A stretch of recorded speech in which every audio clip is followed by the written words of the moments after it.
So hello guys, welcome to my YouTube channel. Hello guys, मेरी शुरुआत मेरी माँ के चरणों में होती है। मेरी सबसे बड़ी दौलत ही मेरी माँ है। जो आज तक मैं हूँ वो मेरी माँ की बहुत दौलत है। मेरी इस ज़िंदगी में मेरी माँ से बढ़कर मेरे पास कुछ नहीं है। अगर मैं मेरी बात करूँ तो सबसे बड़ी दौलत मेरी ज़िंदगी की जो शुरुआत है वो मेरी माँ ही है।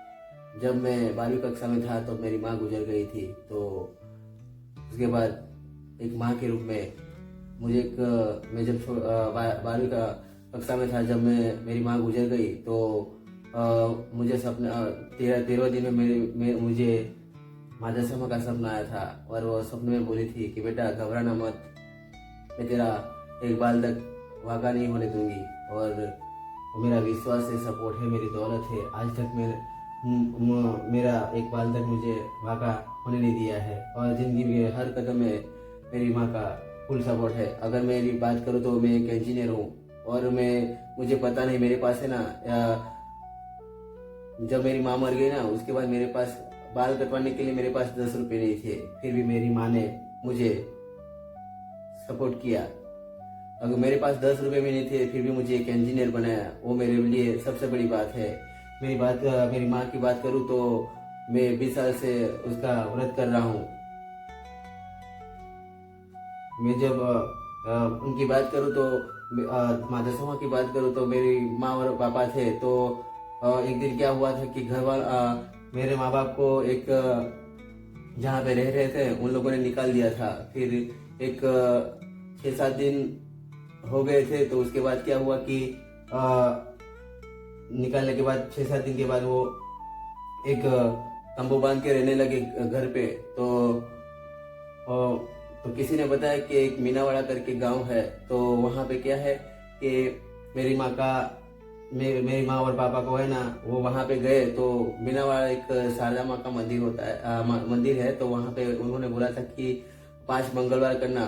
तो मेरी मम्मी पापा वहाँ पे गए थे। तो क्या हुआ कि रात के वहाँ वो वासद के आगे पानेर करके गांव है। तो वहाँ पे क्या हुआ कि वो रात को 12 में 5 मिनट कम थी रात की।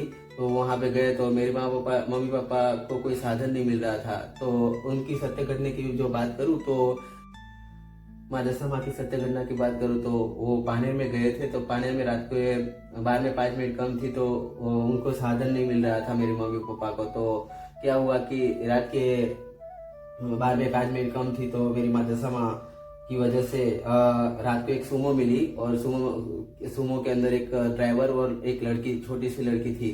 तो जो लड़की थी रात वो जहाँ जा रहे थे, शारदा करके जो लड़की थी उनके पास जा रहे थे रात को मीनावाड़ा। तो वहां पे क्या हुआ कि वो चले तो गए लेकिन उसको कोई सामान नहीं मिल रहा। तो एक कार जीप आई और जीप में वो बैठ के एक लड़की आई। तो वो जहाँ पे वो उनको साथ बैठा के मेरे मम्मी पापा को ले गई मीनावाड़ा। लेकिन जहाँ पे वो मंदिर का नज़ारा देख रहे थे वहाँ पे उतर के तो उतने में देखा तो वहाँ पे जीप भी नहीं थी और वो लड़की भी नहीं थी। तो वो शौक जैसा लगा। लेकिन वहाँ पे वो कंप्लीट टाइम पे 12 बजे पहुँच गए थे आरती के टाइम पे। तो एक ये चमत्कार ये भी है कि उनको वो भाड़ा भी नहीं लेने के लिए रहे। और वो लड़की भी वही थी, वहां से वो कार भी गायब हो चुकी थी वहां पे। तो वो वहाँ मीनावाड़ा जाके वहाँ शारदा माँ को बोला कि माँ हम तो निराधार हो गए हैं, अब हमारे पास कुछ नहीं है। तो आप ही बताइए। तो उन्होंने किया कि आप 5 मंगलवार उपवास रहना, आपको घर भी मिल जाएगा। तो क्या हुआ कि 5 मंगलवार तो उन्होंने उपवास रहना चालू किया। तो 2 मंगलवार हुए थे, उतने में सभी लोगों ने थोड़ा थोड़ा पैसा करके सब दिया। उसके बाद 2-3 मंगलवार में ही उनका काम हो गया। और वैसे 1,13,000 जितने पैसा जमा हुए थे सब लोगों ने दिए हुए थे। तो 1,13,000 जितने रुपए जमा हुए थे तो वैसा करके उन्होंने घर ले लिया था।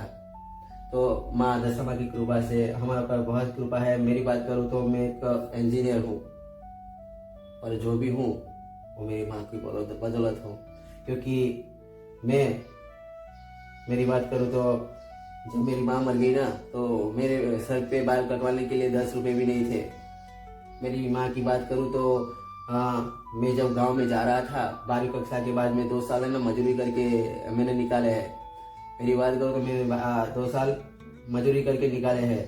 जैसे कि गांव में जब किले निकालने जाता था तो धूप में बहुत छांव मिलती थी, तो मिर्ची के जो दरू होते हैं उसके नीचे मैं छुप जाता था धूप में, तो मुझे इतनी तकलीफ होती थी। अभी मेरी बात करूँ तो मैं जब 2 साल के बाद अब मेरी बात करूँ एक छोटी से स्टार्टिंग से लेके अगर मैं इंजीनियर बनने की बात करूँ तो मेरी संघर्ष की कहानी बहुत मेहनतू है। क्योंकि इंजीनियर बनने से पहले मैंने 12वीं के बाद पहले मैंने ITI ज्वाइन किया दरसाली में, लेकिन वहाँ पे क्या हुआ कि मेरे पास पूरे इंस्ट्रूमेंट नहीं थे। तो फिर मेरी माँ के मरने के बाद मेरे पास खाने के भी फाफे पड़ रहे, तो मैंने क्या किया कि अभी मैंने ITI में कैसे कर सकता था, तो मैंने ITI छोड़ दिया। उसके बाद मैं एक रिलायंस बंदोबस्त पावर सर्विस पे लगा। रिलायंस बंदोबस्त सर्विस में क्या था कि मुझे वहाँ पे बोले थे कि 10,000 से 15,000 मुझे सैलरी मिलेगी। तो वहाँ पे 1-1.5 महीना हुआ, 1.5 महीने तक मैंने काम किया, लेकिन वहाँ पे वो एक ऐसी चीज़ थी कि वहाँ पे मुझे एडवर्टाइज मिला था कि 15,000 मुझे महीने के मिलेंगे, लेकिन फिर बाद में उसने बताया कि 10 रुपये से लेके 15,000 मिलेंगे। तो वहाँ पे फिक्स नहीं था कि 15,000 मिलेंगे, 10 रुपये भी मिलेंगे। वहाँ पे पगार है, जितना काम करोगे उतना पैसा मिलेगा। तो फिर मैंने वो भी छोड़ दिया। फिर उसके बाद मैं वागोड़िया गया, वहाँ पे मैंने जॉब किया। मैं नया जॉब करने के लिए गया था, तो वहाँ पे क्या हुआ कि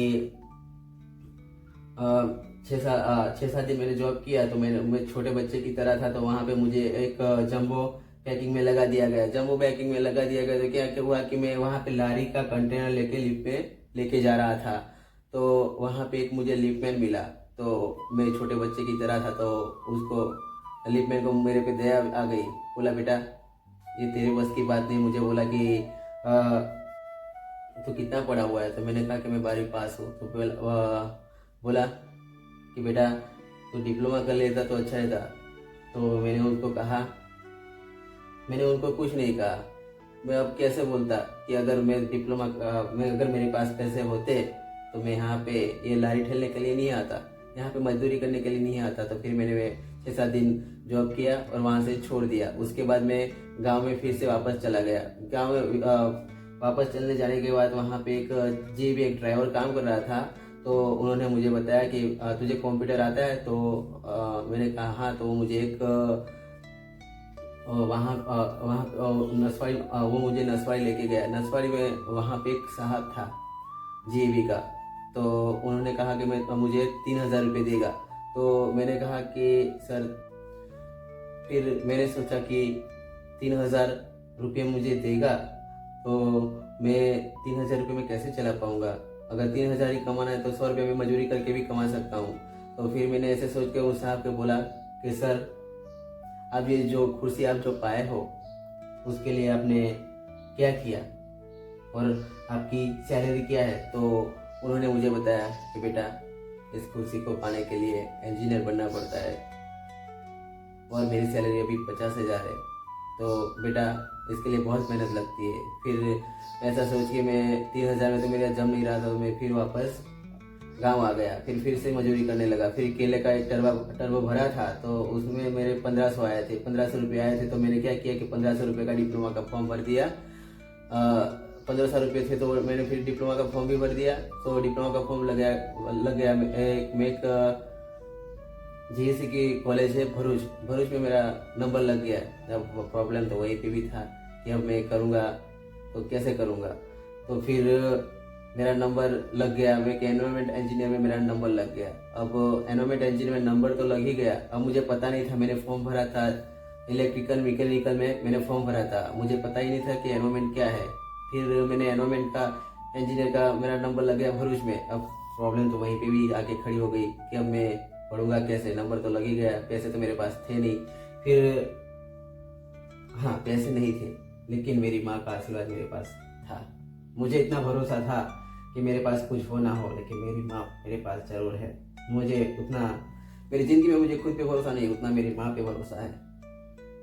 जब उसने मेरे सपने में आके बोल दिया था कि बेटा तू घबराना मत, मैं तेरा बाल वाका नहीं होने दूंगी। और सच में आज तक मेरा बाल उसने वाका नहीं होने दिया। ये मेरे माँ का आशीर्वाद है। मेरी ज़िंदगी में जो भी हूँ वो मेरी माँ की बदौलत हूँ। आज मैं खुद पे अभिमान नहीं कर रहा हूँ कि मैं एक इंजीनियर हूँ, लेकिन आज मैं जो भी हूँ वो मेरी माँ की बदौलत हूँ। अगर खुद पे अभिमान कर सकूँ और मेरी माँ नहीं है फिर भी मेरी माँ का उसने कमी पूरा किया, तो मेरे लिए ज़िंदगी में सबसे बड़ी बात वही है। आज तक मुझे कभी कोई बात की कमी नहीं आने दी, और ज़िंदगी में जो भी चीज़ें वो उन्होंने पूरी की है वो मेरी माँ की बदौलत है। आज जो भी हूँ वो मेरी माँ की बदौलत है। माता समा माँ मेरी की कृपा से आज मैं यहाँ पे हूँ, वो सब मेरी माँ की बदौलत है।